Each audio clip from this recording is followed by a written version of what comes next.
Maya Lukács de Stier, profesora, licenciada y doctora en filosofía por la Pontificia Universidad Católica Argentina, profesora titular ordinaria de filosofía en la UCA, profesora de grado, Facultad de Ciencias Económicas, profesora de posgrado, doctorado en Ciencias Políticas e Instituto de Bioética.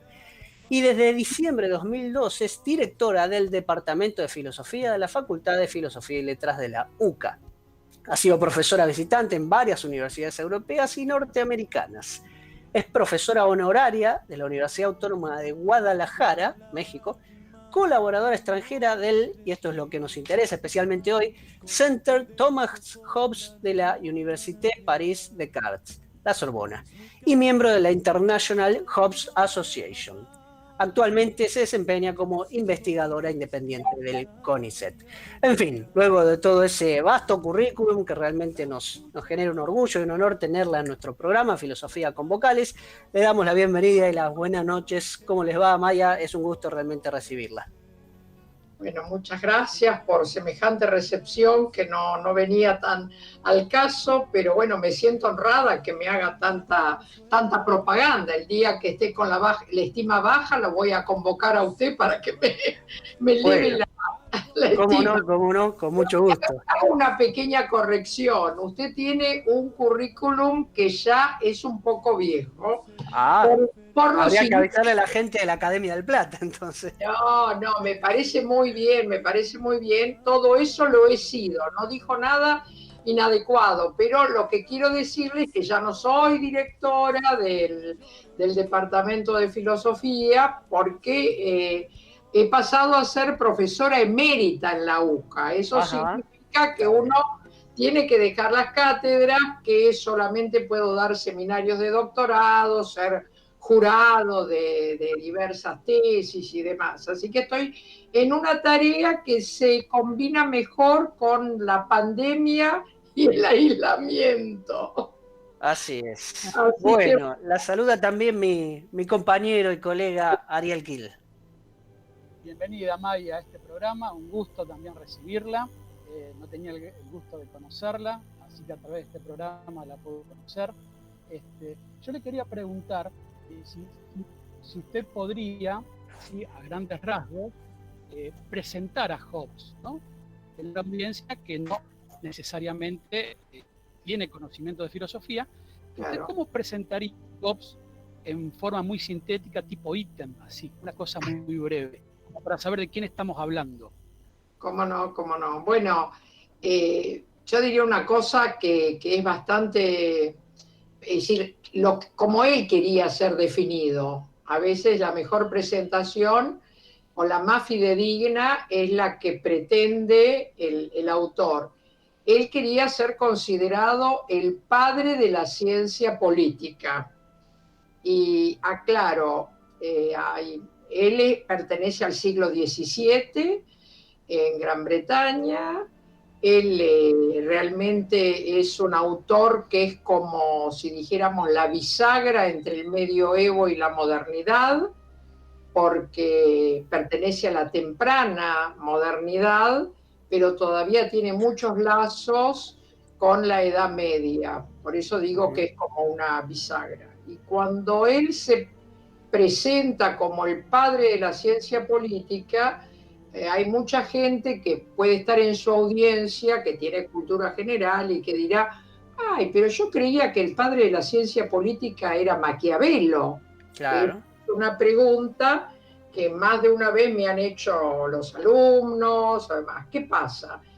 Que Maquiavelo, que por supuesto es anterior a Hobbes en el tiempo, Maquiavelo hizo más bien una política al servicio del príncipe, justamente. Es decir, él hacía un programa para una puesta en práctica de la política. No le interesaba hacer ciencia. En cambio, Hobbes, que nace en la época del inicio de la ciencia moderna, consideraba que él lo que quería hacer es algo que nadie había hecho todavía, que es ciencia política, porque entendía que las ciencias tienen esa exigencia de otorgar certeza. Y si había una certeza que él buscaba, era presentar una ciencia que le garantizara a los hombres alcanzar la paz. Fíjense qué pretensión, ¿no? O sea, me refiero, es algo que la humanidad ha venido persiguiendo durante siglos y siglos, y aún el día de hoy esto no lo hemos conseguido, ¿no? El mundo de los humanos parece permanentemente estar en conflicto. Ahora, el conflicto que él vivió, y que estuvo muy bien esa presentación que hicieron desde los cómics, que hace alusión precisamente a una autobiografía en verso que él escribió en latín, que dice que su madre parió gemelos, a él y al miedo. Bueno, ahí tiene algo que realmente a él lo impactó, que fue el miedo ante la guerra externa, pero realmente la que él vivió con mayor intensidad es la guerra interna, o sea, la guerra civil. Él buscaba una política para lograr evitar, o por lo menos conseguir, una paz duradera. Claro. Eso sería, digamos, un resumen básico de cuál era su objetivo en la filosofía. Se entiende, se entiende. De algún modo, parafraseándola y permitiéndome sintetizarla, quizás entonces Maquiavelo fue un apologista y en cambio Hobbes un científico. Habría tenido una mayor objetividad. Continuando con las preguntas por ahora bien amplias y metiéndonos ya más en la actualidad, ¿no? ¿Cuál sería la importancia y sobre todo la vigencia del pensamiento de Hobbes en el mundo y esta realidad que nos toca vivir? Mire, esta época que nos toca vivir parece ser justamente una época hobbesiana, es decir, nunca como en el tema de la pandemia ha estado de alguna manera Hobbes presente con muchas situaciones. A ver, justamente yendo al tema de la difusión, aunque también lo ha tratado el mundo académico, en varias editoriales, de Washington Post, del New York Times, de diarios nuestros también, han aparecido montones de breves artículos y de difusión señalando lo presente que está Hobbes en cómo los diferentes estados fueron abordando el tema de la pandemia, esta pandemia del COVID. Yo misma escribí un artículo de difusión para una revista, que es una revista de difusión católica de muchos años, Criterio, en la que yo habitualmente no colaboro, pero escribí un artículo que tiene este título: Hobbes al acecho en el siglo XXI. Claro. Y estaba expresamente aplicado a la realidad argentina. Pero esa realidad argentina también es una realidad que han sufrido unos cuantos países y que ahora de algún modo vuelven a sufrir, o digamos, la Europa que está sufriendo en este momento esta segunda ola del virus, está nuevamente cerrando las comunidades y a través de la cerrazón de esas comunidades está nuevamente apelando en la mayor parte de los casos al autoritarismo. En algunos casos no es autoritarismo, sino en todo caso decisión de seguridad de Estado. Y en otros casos es realmente autoritarismo. El que nosotros hemos pasado con la declaración inicial de la pandemia y las medidas para la pandemia, yo la he llamado estrictamente autoritarismo. Y después, el tanto decreto de necesidad y urgencia me hizo hablar ya de decisionismo, que es una lectura de alguna manera moderna de Hobbes, porque es la lectura que hace en el siglo XX, en la primera mitad del siglo XX, el politólogo y jurista alemán Carl Schmitt. Esto del decisionismo. Y yo he llamado decisionista a la política argentina porque durante muchísimo tiempo no tuvimos ninguna actividad del Parlamento y casi cero actividad del Poder Judicial. Ahora, de alguna manera, algo se ha restablecido, pero justamente me parece a mí, por todas las protestas que estas medidas autoritarias y decisionistas habían tenido. Bien, Maya, está claro. Viendo lo que está diciendo, ¿qué concepción tiene Hobbes del ser humano para entender un poquito este estado moderno de Leviatán? Bueno, la concepción del ser humano es una concepción absolutamente pesimista, porque acá también tenemos que ubicarnos que Hobbes pertenece ya a la época de la Reforma. La Reforma protestante dejó una marca muy grande en la modernidad, porque por supuesto que él, por vivir en Inglaterra, pertenecía, aunque no era, digamos, una persona que uno pudiera decir muy comprometida con el culto, digamos, precisamente protestante, pero sí pertenecía a la Reforma, y la mentalidad de la Reforma hizo mucho hincapié en la naturaleza caída. Entonces, para él había una visión absolutamente pesimista del hombre. Quiere decir que el hombre en el estado de naturaleza para él sería el estado no político, un estado prepolítico y presocial.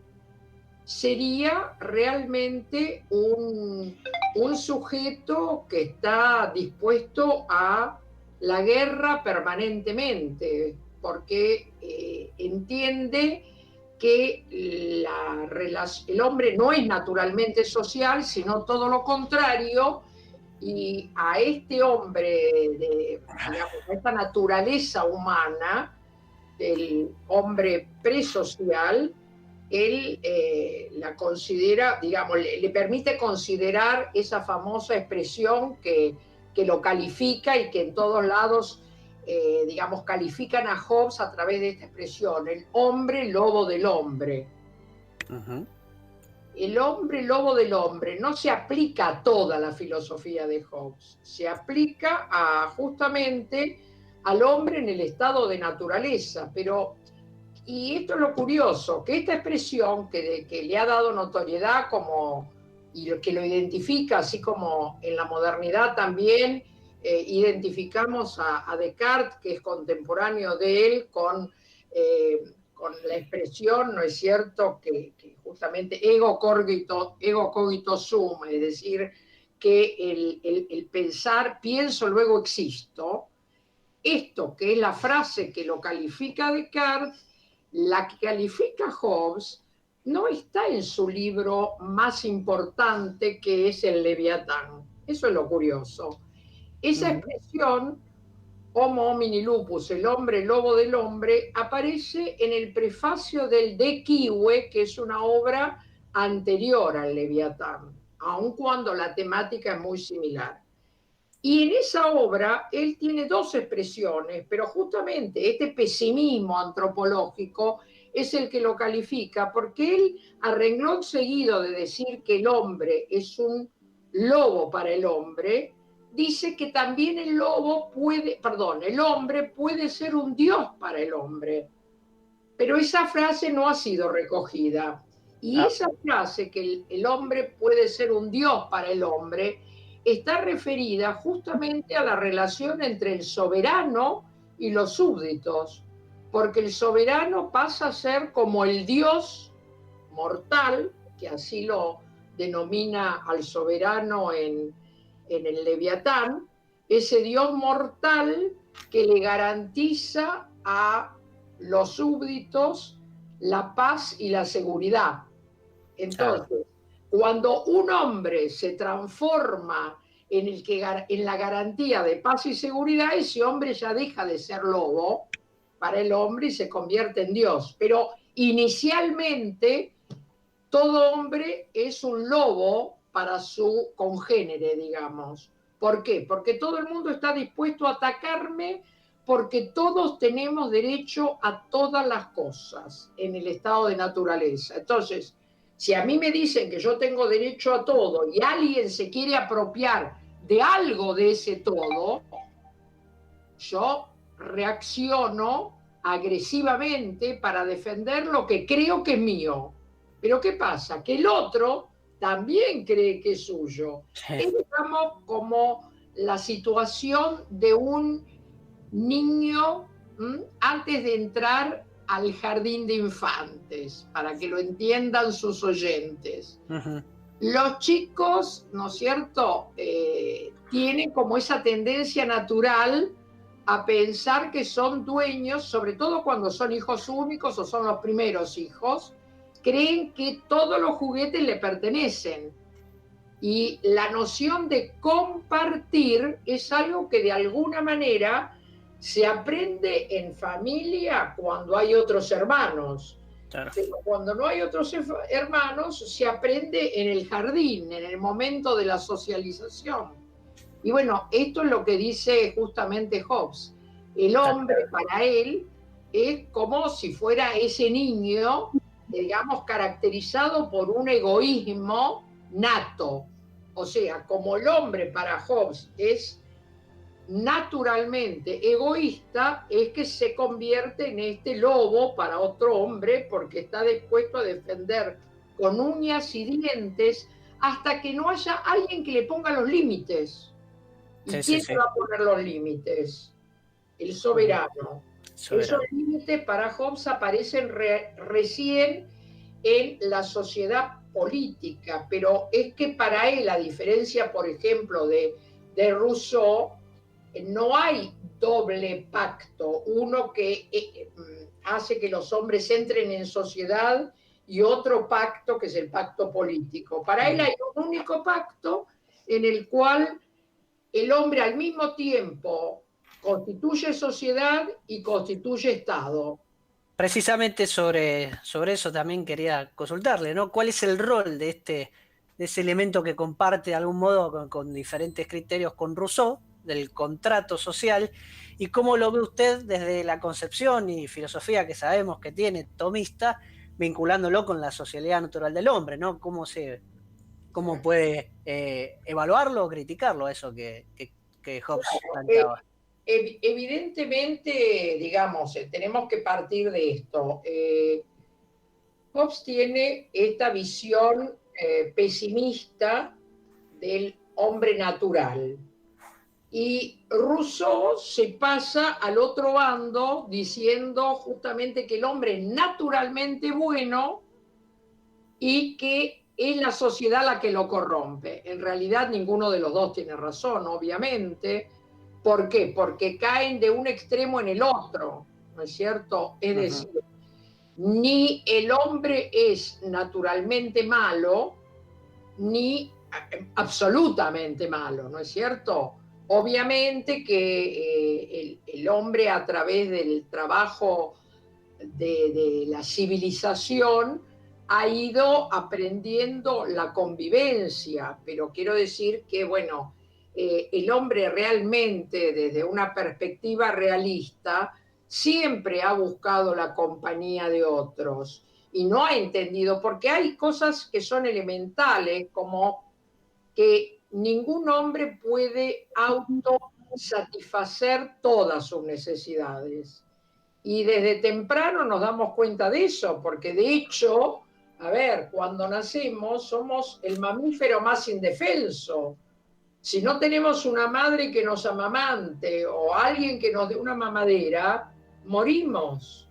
Y claro, Hobbes llega al absurdo de decir que el primer contrato es el que se establece con la madre. Como si el bebé pudiera establecer un contrato.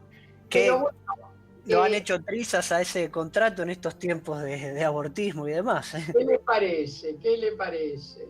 Y por otro lado, Rousseau está en la otra, ¿no?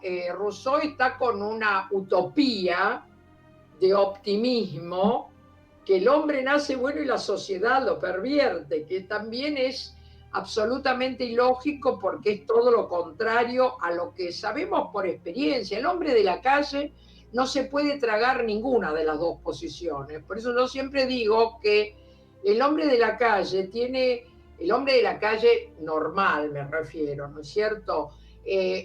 Tiene una sabiduría que viene del sentido común, algo que hay digamos, una cierta luz natural en el hombre que le hace ver que ciertas cosas son absurdas e imposibles. Por lo tanto, es decir, lo que a veces los filósofos, a través de argumentaciones retorcidas, quieren imponer, si uno los confronta con la realidad y con el sentido común, se da cuenta que son castillos en el aire, tanto lo de Hobbes como lo de Rousseau. Pero sí destacan algunos aspectos que conviene tenerlos en cuenta. ¿Por qué? Porque, por ejemplo, la realidad que vive la Argentina desde el punto de vista de la inseguridad, más bien hace ver al hombre hobbesiano, porque Hobbes es suficientemente vivo como para que sus argumentos y su filosofía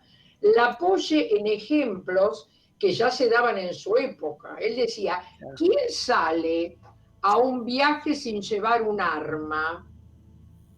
¿Quién se mueve de su casa no poniendo llave a los armarios y dejando a la servidumbre liberada a investigar mis bienes? Estamos hablando, por supuesto, del contexto del siglo XVII en el que él vivía, pero pensemos que hoy muchas veces se repiten esas situaciones. ¿Por qué?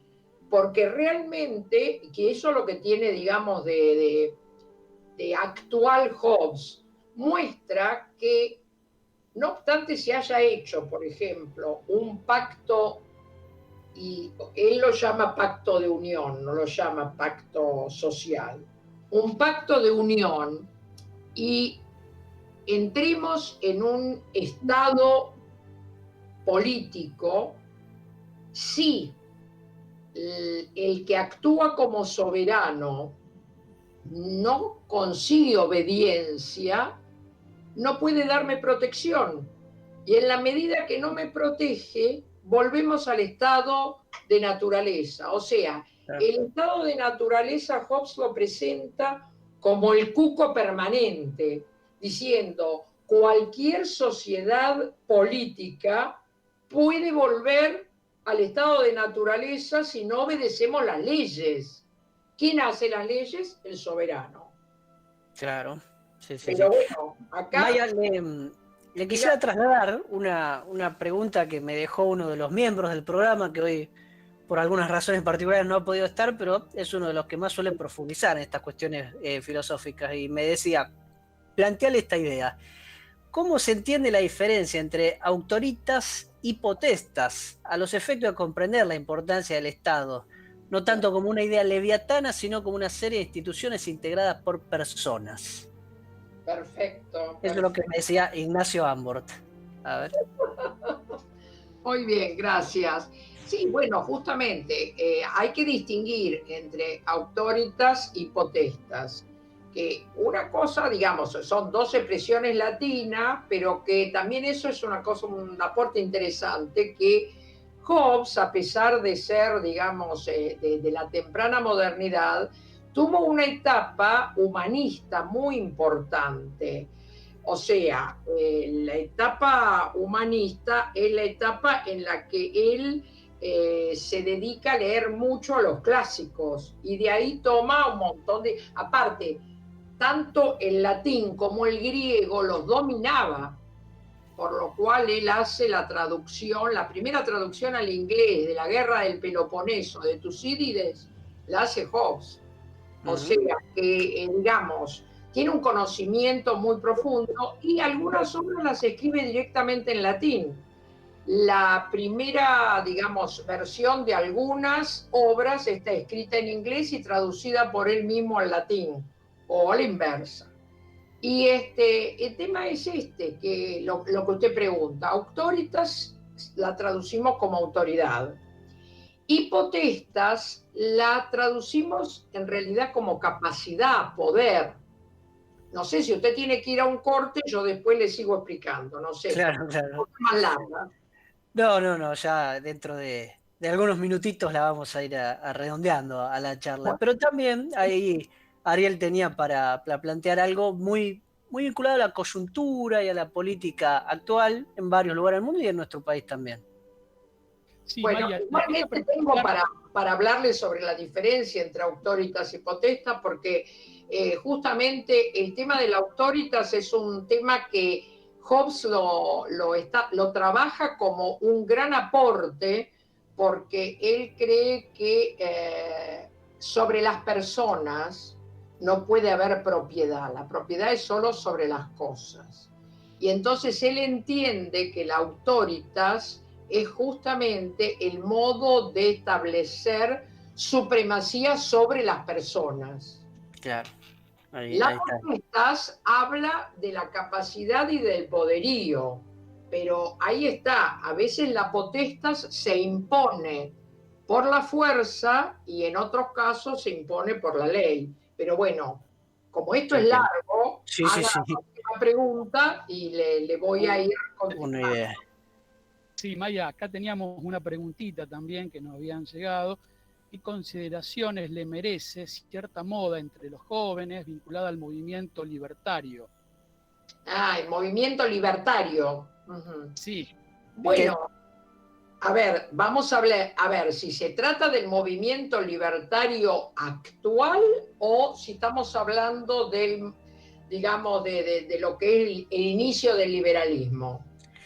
De algún modo es una comparación entre ambas cosas, porque de algún modo pareciera estar de moda, ¿no? Estos economistas que a veces son muy, muy cancheros para hablar en programas de televisión y demás, y vemos que muchos jóvenes se contagian, pero ¿conocerán realmente cuáles eran las ideas de los que originaron a estas ideas? ¿Habrán leído a Hobbes? Por eso le estoy preguntando, porque hoy los libertarios se presentan como los defensores de la República. Claro. Entonces, por eso le preguntaba, no así los libertarios originales, que no se presentaban como los defensores de la República, digamos, porque no podemos decir que Hobbes sea un republicano. No. Aun cuando muchos lo quieran presentar y podría ser presentado como el antecedente del liberalismo, que en realidad se da propiamente con John Locke, pero que tiene muchas cosas. Locke, que no quiere tampoco reconocer que muchas de las ideas que él tiene las sacó de Hobbes, solo que las sacó en un contexto distinto, o sea, hace un Hobbes no violento, hace un Hobbes como más digerible, porque no se olviden que a Hobbes le quemaron toda su obra delante de la Universidad de Oxford y lo persiguieron por ateo y hereje. Por lo tanto, Locke no quería cargar con esto. Locke quería parecer como un defensor de la libertad, pero y también habla del estado de naturaleza, pero para él es otra cosa el estado de naturaleza, digamos. Pero sí habla de pactos, sí habla de, digamos, pero el verdaderamente origen del liberalismo lo tenemos que encontrar más en Locke, filosóficamente hablando, ¿no? Pero los libertarios de hoy en día hay que tener en cuenta a ver qué es lo que quieren vender a través de la defensa de la libertad. Se entiende. Bueno, ya para ir cerrándola, me gustaría que volvamos un poco a ese análisis que nos había hecho al inicio, ¿no? A tratar de terminar de describir desde el punto de vista filosófico y de alguien que que ha estudiado mucho, por ejemplo, este autor Hobbes, a nuestro estado y gobierno actual en la Argentina, cómo lo analiza lo que se está viviendo, ya sea por la pandemia, como dejándola de lado, cómo nos trata desde el punto de vista filosófico este gobierno que tenemos. Bueno, insisto, me parece que nos trata con la teoría decisionista, a la cual de alguna manera ha sido una suscriptora, digamos, el partido que de alguna manera es el partido gobernante, por más que el Frente reúne varios partidos, pero el mayoritariamente gobernante ha tenido, digamos, como característica el tema del liderazgo y la puesta, digamos, de todo el poder en un líder. Y al líder no se le resiste nadie, de alguna manera. Entonces, ¿qué pasa? Ese líder, que es muy, de alguna manera, una figura que se impone por sobre otros poderes, cae de alguna manera en este autoritarismo. Y dentro del decisionismo contemporáneo, filosóficamente hablando, hay un autor argentino del cual siempre hacía gala el matrimonio Kirchner, pero especialmente Cristina Fernández, que es Laclau. Y Ernesto Laclau, que ha influido, digamos, se dice que de alguna forma cada presidente tiene algún filósofo en el cual quiere apoyarse, como para decir que, bueno, no es una cosa puramente personal, sino que es una orientación filosófica que tiene. Claro. Siempre creo que se lo crean, pero sí, si tuviésemos que decir quién podía ser el filósofo, así como se dice que Stiglitz era el economista de cabecera de Cristina, o por lo menos a quien ella le reconocía la prioridad, digamos, desde el punto de vista de la economía, diría que el filósofo predilecto contemporáneo era Laclau. Y Laclau es un decisionista, o sea, si hablamos de decisionismo, ¿qué es? Es marcar situaciones de excepcionalidad donde el que gobierna no se somete a las leyes, sino que él dicta, nosotros lo llamamos decreto de necesidad y urgencia, otros dirían órdenes, otros dirían leyes. Bueno, Hobbes decía autoritas non veritas facit legem, o sea, la autoridad y no la verdad es la que hace las leyes. En el sentido de que la ley es ley por la autoridad de quien emana. Y acá pareciera un poco que es lo mismo, porque, a ver, por más que en este momento tengamos cierta actividad del Parlamento, una actividad relativa, porque sigue siendo mucho por Zoom, dando mucha oportunidad a situaciones complicadas, durante muchísimo tiempo realmente el Parlamento o estuvo ausente o era realmente lo que se llamaba vulgarmente escribanía. Se ratificaba todo lo que el Ejecutivo de alguna manera ya había decidido. Me quedo con esta idea de que la excepcionalidad de nuestro país desde hace larguísimas décadas termina siendo lamentablemente normalidad. Bueno, eso es lo que a los que nos tienen acostumbrados nuestros gobernantes. Lamentablemente la excepcionalidad pasó a ser la regla. Así es. Hay estudios muy serios hechos por politólogos y sociólogos que sostienen que en realidad toda América Latina, por los problemas de inestabilidad política y normalmente por los fuertes liderazgos personales, son afectas a tener políticas decisionistas. Y eso lo podemos confirmar a través de lo que ha venido sucediendo en Venezuela, en Ecuador, en Perú, en diferentes épocas, ¿no? No digo que siempre las mismas, pero tenemos muchos que nos acompañan, lo cual, mal de mucho consuelo de tontos, pero digamos que es una realidad que Latinoamérica se caracteriza por estos gobiernos decisionistas.